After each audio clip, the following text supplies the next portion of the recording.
Internet ना कभी कभी कुछ ऐसी चीजें हमारे सामने लाके रख देता है जिन्हें देखकर सिर चकरा जाता है। मतलब समझ ही नहीं आता कि ये हो क्या रहा है। तो आज हम एक ऐसे ही ऑनलाइन रहस्य की पड़ताल करने वाले हैं। चलिए इस अजीबो-गरीब दुनिया में सीधे छलांग लगाते हैं।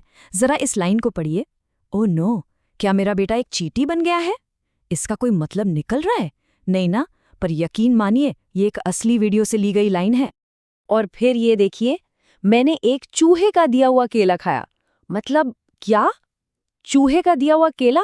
ये सब आ कहाँ से रहा है? किसी की इमेजिनेशन है ये या कुछ और ही चल रहा है? और आखिर में ये तीनों अजीबोगरीब लाइंस एक ही तरह के वीडियो से ली गई हैं, लेकिन इनका आपस में कोई लेना देना नहीं लगता। तो सवाल ये है कि आखिर इंटरनेट पर ये चल क्या रहा है। देखिए, ये जो क्लिप्स हैं ये ऑनलाइन वीडियोस की एक बिल्कुल नई और सच कहूं तो काफी अजीब दुनिया का हिस्सा है। तो आइए मिलकर पता लगाने की कोशिश करते हैं कि ये हैं क्या और इन्हें बना कौन रहा है, कोई इंसान या फिर कुछ और। चलिए इस पूरे फिनोमिनन को एक नाम देते हैं। इसे हम कहेंगे AI जनरेटेड कैट स्टोरीज। और यही है हमारी आज की पड़ताल का मेन टॉपिक। अब देखिए, किसी भी उलझी हुई चीज को सुलझाने का एक ही तरीका होता है, उसमें कोई पैटर्न ढूंढना। तो चलिए एक जासूस की तरह इन कहानियों का थोड़ा विश्लेषण करते हैं। इन कहानियों में लॉजिक नाम की कोई चीज ही नहीं है। जरा इस कहानी को ही देखिए। स्टेप 1, एक बिल्ली को आइसक्रीम खानी है। ठीक है। स्टेप 2, अचानक बिल्ली का बेटा चींटी बन जाता है। फिर स्टेप 3, कहीं से एक खरगोश आता है और कार में बंद हो जाता है। और अब स्टेप 4, बिल्ली को उस खरगोश को बचाना है। मतलब इन बातों का आपस में कोई कनेक्शन ही नहीं है। कितना अजीब है ना। और मजे की बात तो ये है कि कुछ अजीब चीजें इन कहानियों में बार बार होती है।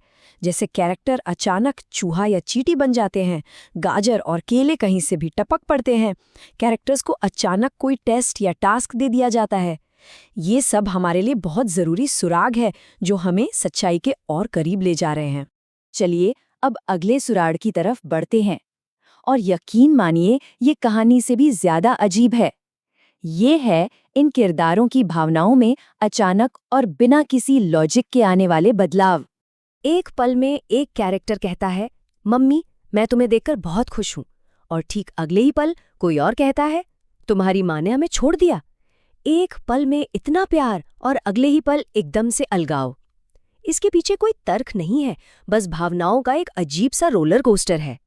तो अब तक हमारे हाथ क्या लगा है? कहानी में कोई लॉजिक नहीं है और इमोशंस में कोई स्थिरता नहीं है।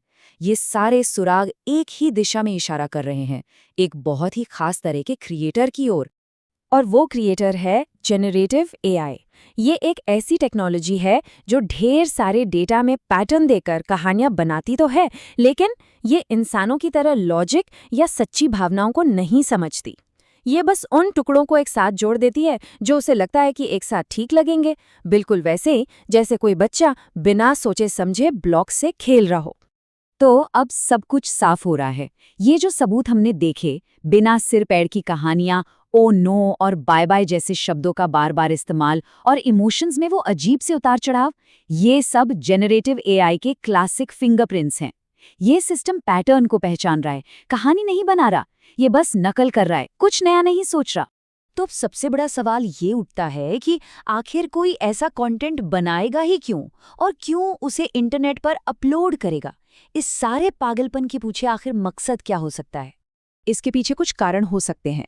सबसे बड़ा कारण तो ये है कि AI से बहुत ही कम लागत में और बहुत तेजी से कंटेंट बन जाता है। दूसरा, ये वीडियोस इतने अजीब होते हैं कि लोगों का ध्यान खींचते हैं, जिससे व्यूज और एंगेजमेंट बढ़ता है। और ये भी हो सकता है कि कुछ लोग बस एक्सपेरिमेंट कर रहे हों, ये देखने के लिए कि AI के साथ और क्या-क्या अजीबोगरीब चीजें की जा सकती हैं। तो ये जो AI जनरेटेड कैट स्टोरीज हैं, ये सिर्फ मज़ेदार या अजीब वीडियोस से कहीं बढ़कर हैं। ये हमें एक बहुत ही दिलचस्प सवाल पर सोचने के लिए मजबूर करती हैं। हम अपनी बात इसी सवाल के साथ ख़त्म करेंगे कि कहानियों का भविष्य क्या होगा जब कहानी सुनाने वाला कोई इंसान नहीं बल्कि एक मशीन होगी।